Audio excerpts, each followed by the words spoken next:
우리 벌써 얼마 전에 작고하신 한국에 여러분 잘 아시는 이어령 박사님이 계시죠. 그분이 이제 늦게 예수를 믿으시고 이제 돌아가셨는데, 그분에 대한, 그분의 돌아가기 전에 생각, 크리스찬으로서 그분의 생각에 대한 것을 정리한 유튜브에 올라와 있는 영상이 하나 있더라고요. 그래서 그걸 한 2분 정도만 우리 같이 나누고 말씀을 시작하도록 하겠습니다.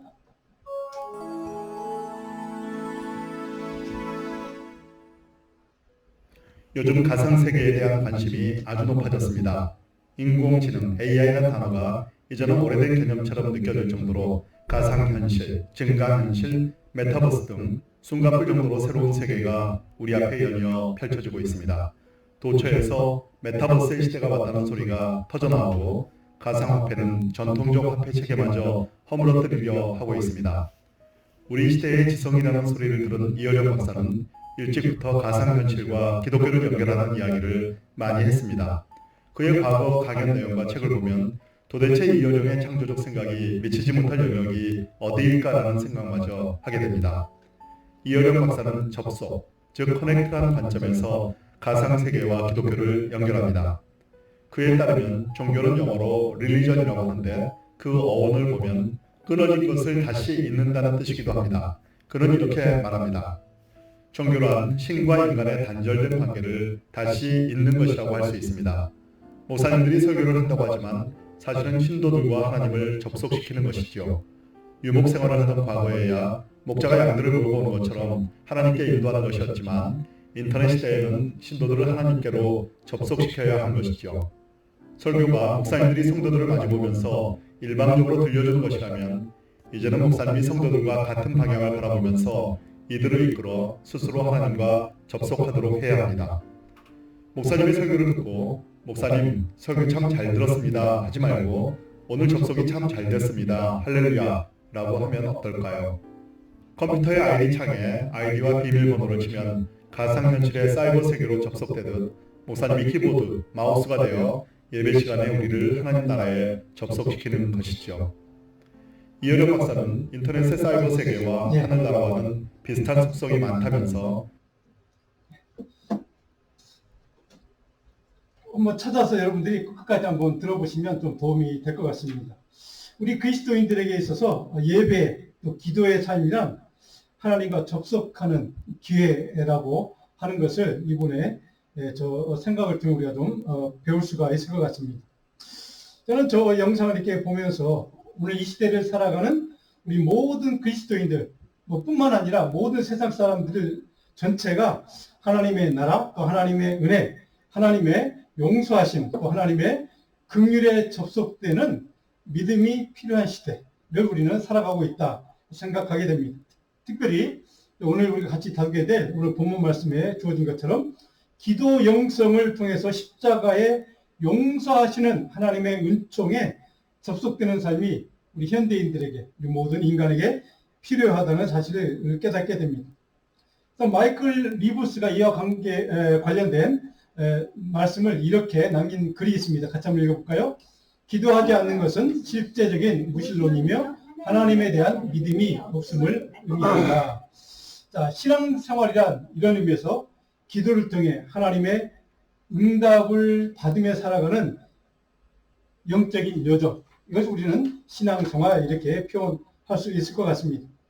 그럼에도 불구하고 우리 크리스찬 중에 기도하지 않는 사람들이 있습니다. 여러 가지 이유가 있겠지만 가장 중요한 이유는 기도 응답을 믿지 않기 때문에 기도하지 않는다고 생각을 합니다. 그래서 기도 생활을 위해서 우리에게 필요한 게 뭔가? 응답에 대한 믿음, 확신이 필요합니다.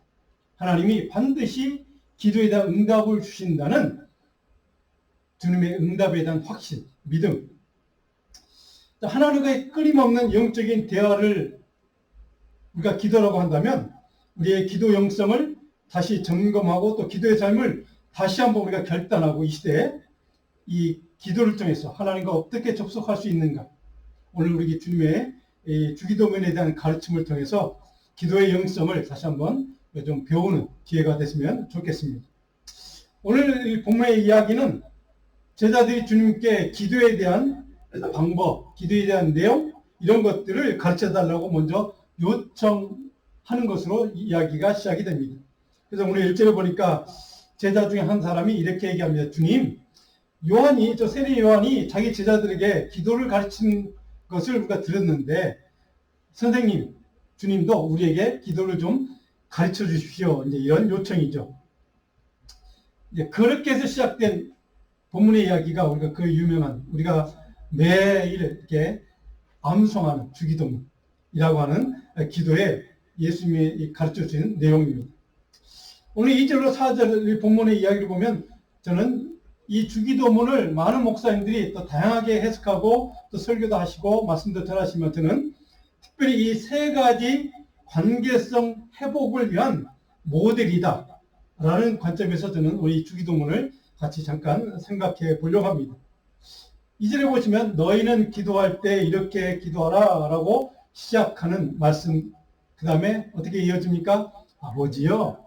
주님이 기도할 때 이렇게 기도하라고 하는 첫 번째 단어가 아버지, 하나님에 대한 아버지를 고백하는 말씀으로 시작합니다. 이름이 거룩히 여김을 받으시며 나라가 임하옵. 자, 우리가 잘 아는 이 말씀 가운데 하나님 아버지와 관계성을 회복하는 것이 기도의 가장 중요한 목표 가운데 하나라는 사실을 우리는 깨닫게 됩니다. 매 순간 주님 앞에 기도할 때, 하나님 앞에 기도할 때 하나님과의 깨어졌던 내 죄로 인해서, 내 실수와 허물과 연약한 죄로 인해서 깨어졌던 하나님의 관계를 회복하는 것, 이것이 하나님께 기도하는 가장 중요한 이유 중에 하나여야 한다는 사실입니다. 무너진 하나님께 믿음의 관계, 신뢰 관계, 이것을 회복하는 것. 이를 통해서 하나님이 만들어주신 창조 질서를 회복하는 것이 중요하다는 사실입니다. 오늘 이 예수님의 말씀을 통해 깨닫는 것 가운데 우리의 기도의 대상, 우리의 기도를 응답하시는 분은 누구신가? 정확하게 하나님 아버지라고 정확하게 예수님이 선포하고 있습니다. 거룩한 하나님, 창조주 하나님 이름의 거룩성을 인정하는 것으로부터 기도가 시작된다는 뜻이죠. 창조주 하나님의 그 권위, 창조주 되심을 인정하는 것. 이것이 기도의 시작이어야 한다는 것입니다. 다른 말로 하면 하나님의 주권, 하나님의 통치권을 인정하는 것으로 기도가 시작돼야 한다는 것이죠. 모든 만물을 지으신 창조주 하나님이 세우신, 만드신 창조의 질서, 하나님의 권위를 인정하는 것. 여기에서부터 우리의 기도는 비로소 바로 시작돼야 한다는 사실을 이 말씀을 통해 깨닫게 됩니다. 자, 여기 이 주제와 관련해서 요즘 최근에 우리 한국에서 차별금지법 이런 문제, 또 LGBTQIA라고 하는 동성애 관련된 문제들, 이런 문제들을 우리가 생각해 보면 바로 심각한 그 동성애를 인정하자고 주장하는 분들의 근본적인 문제가 무엇인가를 오늘 이 말씀을 통해 우리는 깨닫게 됩니다. 동성애를 주장하는 그분들의 가장 심각한 근본적인 문제는 바로 하나님의 창조 질서에 대한 하나님의 말씀마저도 사람의 생각이나 사람의 판단이나 시대의 흐름의 그 환경의 변화에 따라서 하나님 말씀도 바꿀 수 있다고 생각하는 것. 이것이 그들의 가장 근본적인 문제입니다. 하나님의 창조의 질서, 하나님의 말씀, 그것마저도 우리 인간의 환경과 삶의 조건이 바뀌었으니까 그것도 바꿀 수 있다고 생각하는 것. 이것이 바로 하나님의 통치권에 대한 도전이고 하나님의 창조 질서를 파괴하는 심각한 죄의 문제라는 사실입니다. 그래서 주님이 오늘 주기도문 처음 가르칠 때 하나님 아버지를 먼저 부르짖게 하시고 그 다음에 하나님이 하나님 되심을, 창조주 하나님의 권위를 인정하는 것으로부터 기도가 시작되어야 한다는 것을 우리에게 말씀하고 있는 이유가 바로 여기 있습니다. 하나님의 자리에 서서 자기가 하나님이 되고 싶어하는 모든 것을 판단하고 주장하고 평가하고 주도하겠다고 하는 인간의 욕망, 교만, 이것이 가장 심각한 문제라는 사실입니다. 그것을 꺾는 것, 하나님의 창조주 되심을 인정하는 것으로부터 우리의 기도는 시작되어야 한다는 사실. 그런 인본주의적인 생각, 이 모든 것들을 깨뜨리지 않고서는 하나님 앞에 드리는 기도는 무의미함, 헛된 것일 수밖에 없다는 사실을 우리는 여기서 깨닫게 됩니다. 우리는 그런 것들, 하나님의 창조주 되심을 인정하지 못하고 그 권위를 도전하는 이 모든 인본주의 생각들, 이것을 우리는 불신앙이라 또 불순종이라 하나님과의 관계를 파괴하는 것이라고, 죄라고 우리는 인정해야만 합니다. 그래서 그것을 회복하는 것으로부터 우리의 기도는 시작돼야 한다는 겁니다. 두 번째로 오늘 기도 3절로 4절의 전반부에 보면 두 번째 우리가 회복될 관계는 뭐냐면 우리 이웃 사람들, 주변에 있는 우리 이웃들과의 깨어진 관계를 회복하는 것이 기도의 두 번째 주요 목표가 되어야 한다는 뜻입니다. 하나님의 자녀의 삶이란 무엇인가? 3절에 보니까 우리에게 날마다 일용할 양식을 하나님께 달라고 기도하라는 겁니다. 우리의 생명은 하나님이 주시는 일용할 양식, 일용할 말씀으로만 살아갈 수 있는 존재이기 때문에 그렇습니다. 그렇죠? 하나님이 주시는 말씀으로만 살 수밖에 없는 존재가 우리이기 때문에 매일매일 하늘로부터 오는 양식을 구하는 존재가 너희라는 것을 정확하게 예수님은 우리에게 우리의 존재에 대해서, 우리의 정체성에 대해서 정확하게 깨닫게 하시는 말씀을 그 다음에 여기에서 가르쳐주고 있다는 사실입니다. 우리 인생이라는 광야의 인생을 살아가는 저와 여러분들 인생에 하나님이 주시는 하나님으로부터는 만나, 생명의 말씀, 양식, 바로 그것을 먹어야만 살 수 있는 존재가 우리라는 것을 정확하게 선포하고 있다는 사실입니다.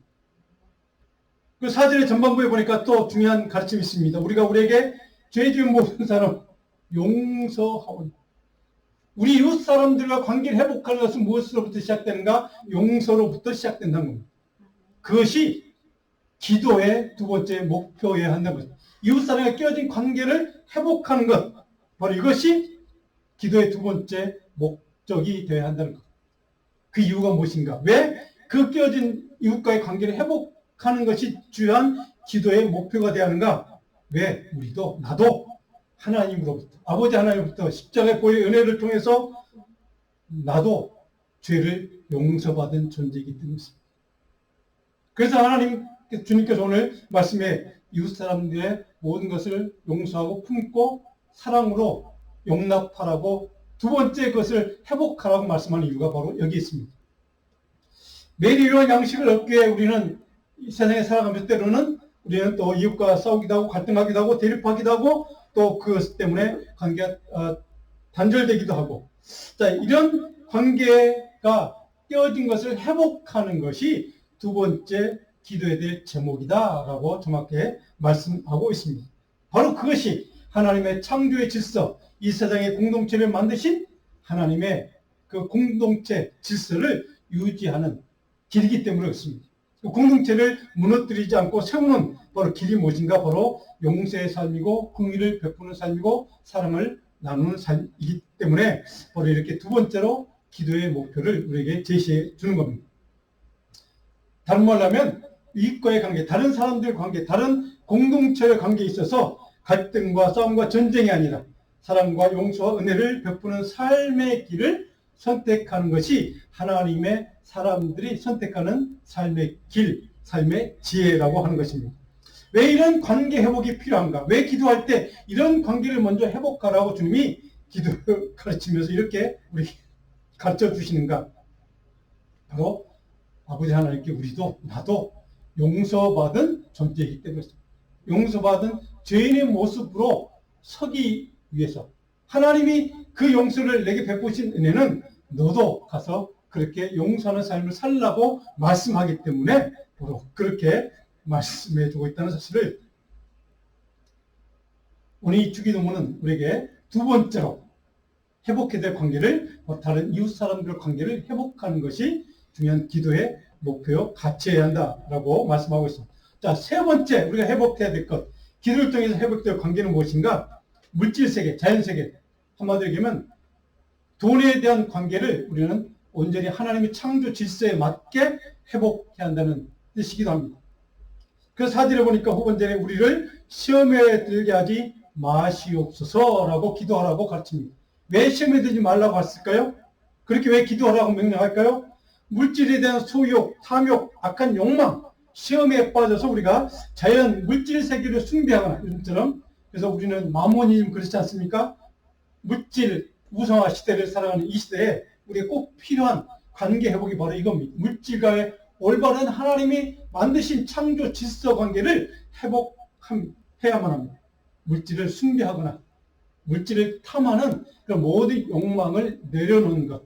그래서 하나님이 물질 세계에 대해서 너희는 어떻게 대하며 살아가느냐, 어떻게 살아야 하는 것이 마땅한 삶의, 하나님 백성들의 삶의 길이냐, 물질 세계 때문에, 다른 말로 탐욕 때문에, 욕망 때문에 바로 자연세계, 물질 세계를, 그 관계를 파멸하지 않도록 살라는 것입니다. 그 자연세계와 물질 세계에 깨어진 관계를 회복하는 것이 세 번째로 기도할 때 너희가 회복해야 될 우선순위다 라는 것을 말씀하고 있습니다. 왜 그럴까요? 왜 물질 세계의 관계를 온전히 회복해야 할까? 탐욕을 부리는 것 자체가 다른 사랑과 신뢰 관계를 깨뜨리기 때문이었습니다. 그렇죠? 그리고 이런 탐욕은 자연 질서, 이 물질 세계의 관계를 바로 하나님께서 만든 그 창조 질서를 깨뜨린 것일 뿐만 아니라 그 문제로 인해서 하나님과 관계도 깨어지고 동시에 다른 사람과의 관계도 깨어지게 만드는 요소가 되기 때문에 그렇습니다. 그래서 물질 세계의 관계를 창조 질서대로 온전히 회복하는 것, 이것이 세 번째 기도의 목표, 중요한 내용이어야 한다는 것을 이렇게 말씀하고 있습니다. 그래서 미혹에, 물질에 대한 욕망의 미혹에 빠지지 않도록 기도하라고 주님이 우리에게 명령하신 이유가 바로 거기에 있습니다. 자, 그렇다면 이 세 가지 관계 회복을 전제로 해서 이제 주님이 우리에게 기도의 삶을 살도록 권면하시는데 어떤 기도자의 태도를 갖고 기도해야 되는가? 바로 5절로 10절까지 기도자의 태도에 대해서 우리에게 가르쳐 주십니다. 한마디로 적극적인 간청, 갈망이 우리에게 필요하다라고 말씀하고 있습니다. 8절에 보시면 오늘 비유가 하나 있죠. 예수님이 어떤 벗이 있는데 와서 밤중에 좀 잠자는데 대문을 두드려 깨워서 좀 먹을 것 좀 달라고 요구하는 친구가 있다고 가정해보자. 근데 귀찮죠. 깨어나서 일어나서 그 챙겨주는 것 뭐 누구든지 이해할 수 있습니다. 그런데 예수님이 오늘 비유의 마지막에 8절에 비록 저 친구라는 그 관계 때문에 내가 음식을 주고 싶은 생각은 없다 할지라도 그 사람이 너무나도 간절하게 애타게 계속해서 간청하는 것 때문이라도 내가 그 사람의 요구를 들어줄 수밖에 없지 않겠느냐? 라고 하는 것입니다. 무슨 뜻입니까? 간청함을 인하여, 이 간청이라는 단어를 여러분 주목해 주십시오. 간청한다는 말은 아나이데이아라는 헬라 동사인데 뭐냐면 이 단어의 의미는, 정확한 의미는 뭐냐면 신실한 믿음으로 흔들림 없이, 그러니까 확고부동한 믿음으로 하나님의 계획, 뜻, 섭리를 행하려고 하는, 따르려고 하는 결단을 가진 사람. 그런 믿음으로 하나님께 간청하는 겁니다. 내가 주님의 뜻이라면, 주님이 요구하는 것이라면 내가 그 뜻대로 내가 분명히 따르고 순종하겠습니다 라고, 그러니 주님 내가 이것 좀 허락해 주십시오라고 간청하는 마음, 이것이 여기에 간청하다는 동사의 정확한 의미입니다. 인간의 욕망, 내 탐욕을 이루기 위한 간청이 아니라 하나님의 뜻과 섭리를 내가 따르겠습니다라고 하는 믿음의 결단, 어떤 상황일지라도 흔들림 없이 주님의 섭리라면, 말씀이라면, 주님의 의지라면, 주님의 계획이라면 내가 순종하고 따르겠습니다라고 하는 믿음의 결단을 가지고, 그런 주님 이 일을 이루도록 주님 도와주십시오라고 간청하는 것, 기도하는 것, 바로 그런 의미가 있는 단어가 이 간청하다라는 동사의 의미라는 뜻입니다. 바로 그런 간청을 할 때 하나님께서 그 간청을 우리에게 분명히 반드시 응답해 주신다는 사실을 주님은 오늘 말씀을 통해 우리에게 가르쳐 주십니다. 중요한 것은 간청의 목적이 무엇이냐는 겁니다.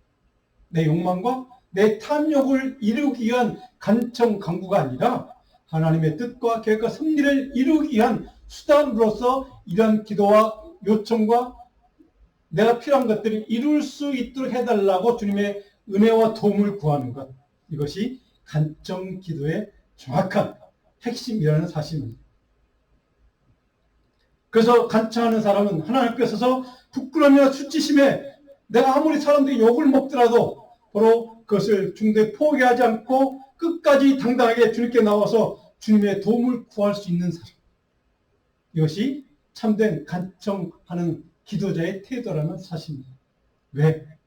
내가 간청하는 이유, 목적이 나를 위해서가 아니라 내 탐욕을 위해서가 아니라 하나님의 뜻과 섭리와 계획을 이루는 일이기 때문에 그렇습니다. 그래서 그 세상에 어떤 사람들에게 욕을 먹어도 손가락질당해도 수치를 당한다 할지라도 개의치 않고 하나님의 뜻을 이루는 일이라면 끝까지 붙들고 주님 앞에 도와달라고 주님의 은혜를 부어달라고 기도할 수 있는 사람, 바로 이것이 참된 간청 기도하는 자의 태도라는 사실입니다. 자, 여러분, 오늘 저와 여러분이 이런 기도의 태도가 있기를 간절히 축원합니다. 이런 기도하는 사람의 믿음의 모습, 태도, 바로 이것이 오늘 이 시대에 필요한 기도자의 태도라는 사실입니다. 주님은 그런 기도자를 찾고 있습니다. 우리는 내 욕망을 위해서 기도하는 것이라면 중대에 포기할 수 있습니다.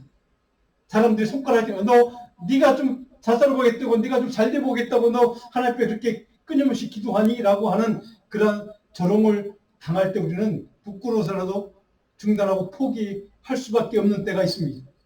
오늘 주님이 요구하시는 기도자의 태도는 무엇인가? 그 간청의 내용이 누구를 위하는 간청이냐 하는 거죠. 그래서 9절에 보니까 주님이 거기에 대해서 우리가 잘 아는 말씀이죠. 구하라. 그러면 너에게 주실 것이요. 찾으라. 그러면 찾아낼 것이요. 문을 두드리라. 그러면 너에게 열릴 것이다. 왜? 왜 이렇게 지속적으로 끊임없이 강구하라고 요청할까? 주님이 명령하신 이유. 그것은 하나님의 뜻과 섭리를 위한 간청이기 때문에 그렇습니다. 그런 기도할 때 하나님께서 반드시 응답하시는 은혜를 주시기 때문에 그렇습니다. 그래서 오늘 예수님이 말씀하는 기도자의 태도 가운데 하나님과 친밀한 대화를 나누듯이 아버지 하나님께 나와서 자세하게 네가 필요한 것들을 구하고 기도하고 간청하라는 것입니다. 그 어떤 두려움, 염려, 근심, 걱정하게 만든 인생의 문제들 앞에서도 여러분들을 조롱하고 수치스럽게 만드는 그런 사람들 앞에서도 결코 두려워하거나 결코 수치로 하지 않고 구체적으로 주님 앞에 들고 나와서 주님께 도움을 구하는 믿음의 태도. 오늘 이것이 참된 기도자의 태도여야 한다는 사실입니다. 조지 맥도날드라는 분은 이런 글을 하겠습니다. 같이 한번 읽어볼까요?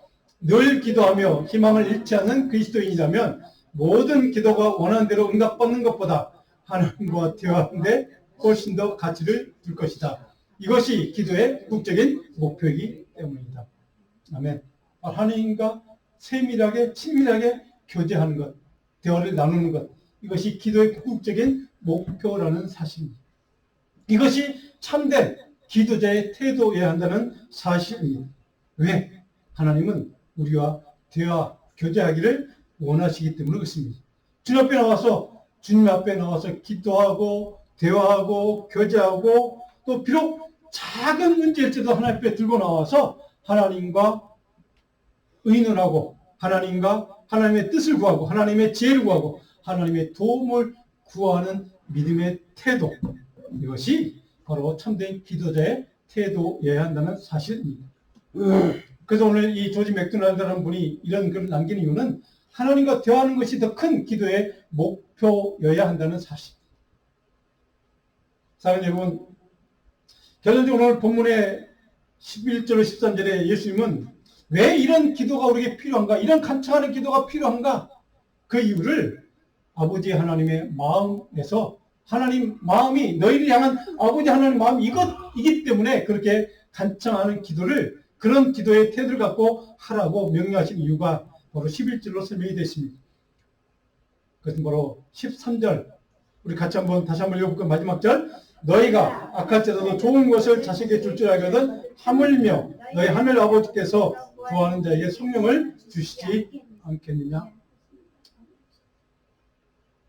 하나님 아버지의 마음, 너희를 향한, 그렇게 간청하라고 기도하라고 요구하시는 주님의 명령의 근본적인 이유는 하나님의 마음, 하나님의 마음이 거기 있기 때문에, 너희에게 악한 아버지라도 자식에게는 좋은 것 주려고 하는 인간의 근본적인 속성과 아버지의 마음이 있는데, 하물며 창조주 하나님 아버지, 그분께서 사랑하는 너희 백성들, 그런 하나님의 자녀들에게 어찌 좋은 것을 주시지 않겠느냐라고 하는 이 말씀 속에 바로 답이 있습니다.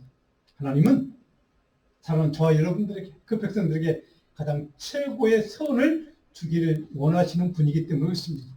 그래서 하나님께 나와서 대화하듯이 모든 사소한 것을 들고 나와서 주님 앞에 묻고 주님의 뜻을 구하고 도움을 구하고 주님의 인도하심을 구하는, 주님의 섭리를 구하는, 간청하는 기도를 주님이 요구하는 이유, 하나님은 사랑하는 자녀들이 원하는 그런 아버지 하나님의 뜻과 섭리를 위해서 간구하는 것이라면 무엇이든지 들어주기를, 응답하시기를 원하시는 분이기 때문에, 그것이 아버지 하나님의 마음이기 때문에 바로 그렇게 기도하라고 명하시는 이유가 거기에 있습니다. 이제 중요한 것은 오늘 14절 마지막에 하나님이 주시는, 그런 하나님의 백성들에게 주시는 선물, 물론 세상 기도의 그 제목이나 응답받는 것도 물론 중요하고 필요하지만 하나님이 가장 자녀에게 주고 싶은 선물이 하나 있다는 겁니다. 그게 뭡니까? 성령의 선물. 성령을 선물로 주는 것이 아버지 하나님이 너희 자녀들에게 주시는 가장 큰 선물이라는 뜻입니다.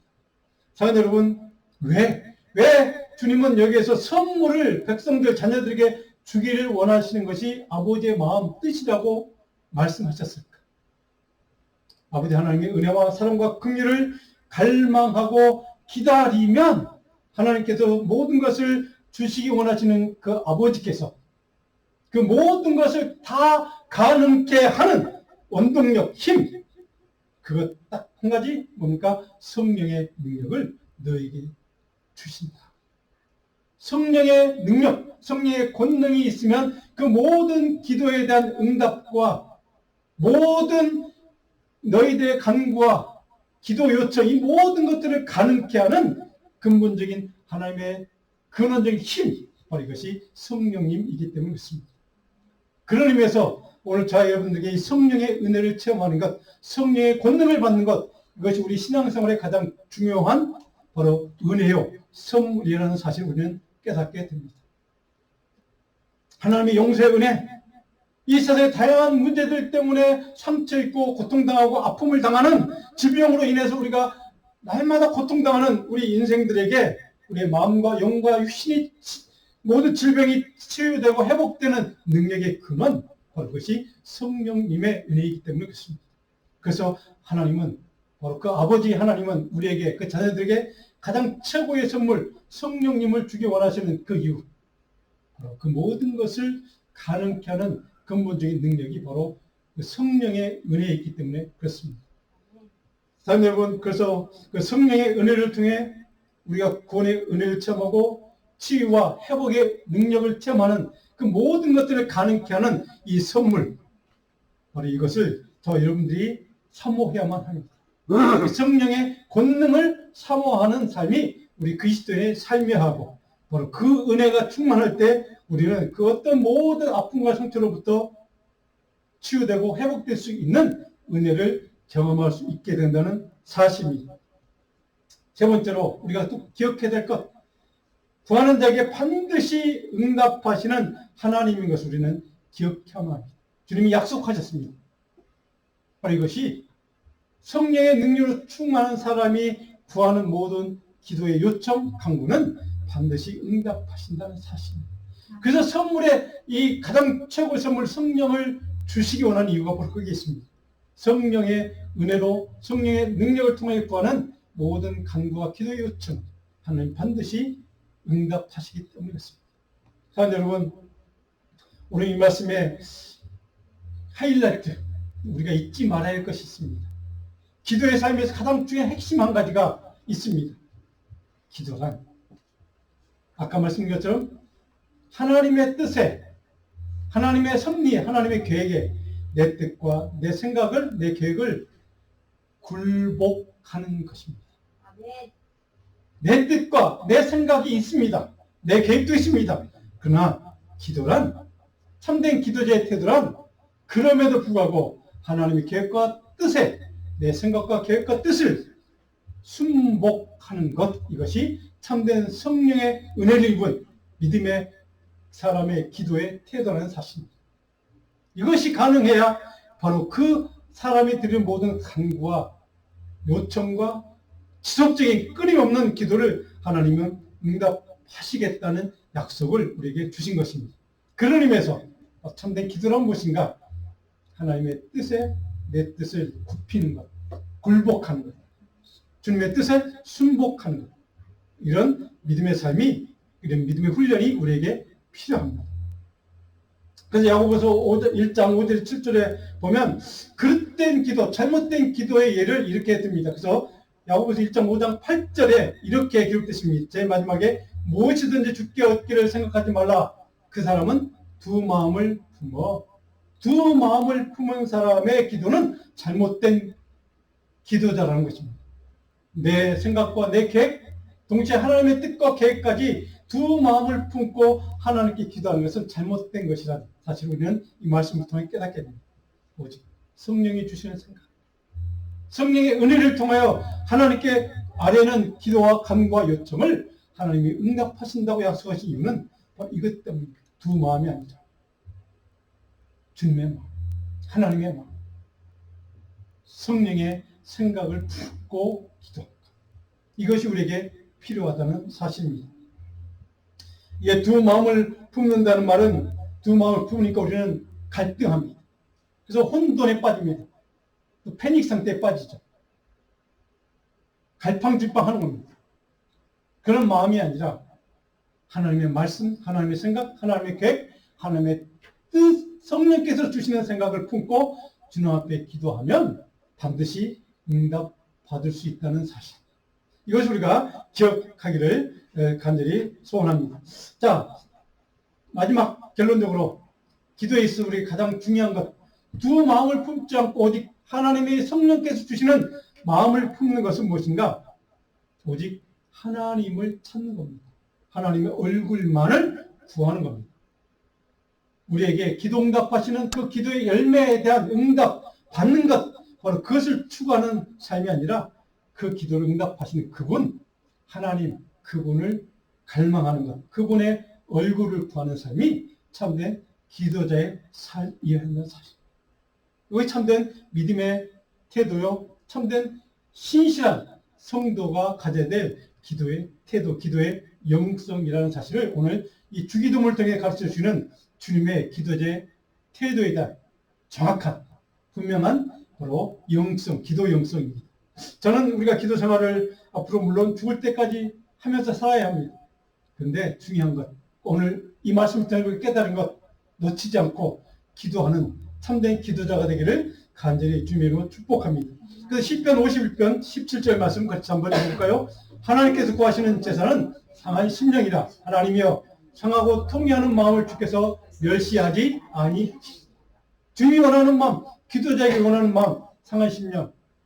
한마디로 얘기하면 하나님 앞에서 주님의 얼굴을 구하고 통회하며 회개하며 자복하는 마음으로 주님의 뜻을 구하는 마음을 들고 나오면 하나님 결코 멸시하지 않고 응답해 주실 것이다.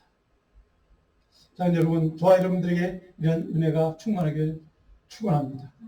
하나님 앞에 기도하고 간구하며 요청하는 모든 것들을 응답받는 비결을 성령님의 음성을 통해 우리가 깨닫게 되고 성령의 능력을 통해 하나님 앞에 간구하는 모든 것 응답받는 이 믿음의 원리, 이 원칙을 여러분이 깨닫고 이 말씀을 끝까지 지키는 믿음의 삶을 살 수 있다면 저와 여러분의 인생 가운데 하나님 반드시 기도와 관계 응답하시는 그 은혜를 저와 여러분이 일평생에 누리고 그 평생에 감사하며 그 축복으로 사는 복된 신실한 종들이 될 줄로 믿습니다.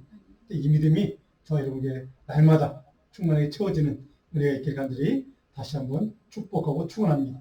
기도하겠습니다. 하나님,